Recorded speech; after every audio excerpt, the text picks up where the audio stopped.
Hello everyone, আজি মই কি বনাম জানেনে এয়া মগু দালি এনেকে লৈ লৈছো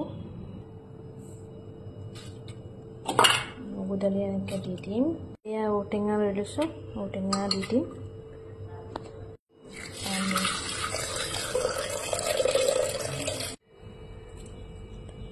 নিমখ দি দিলো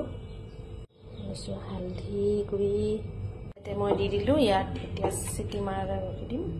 So ada নহৰু জলকীয়া তেজপাত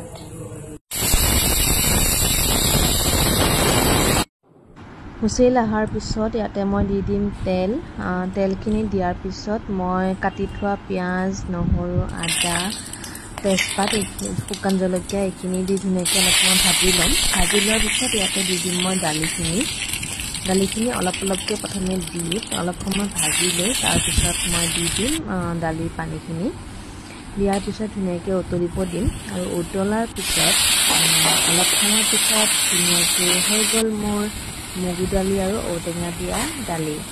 কেনেকুৱা পাইছে জনাব সকলোৱে আৰু মৰম দিব বুলি আশা ৰাখিলোঁ থেংক ইউ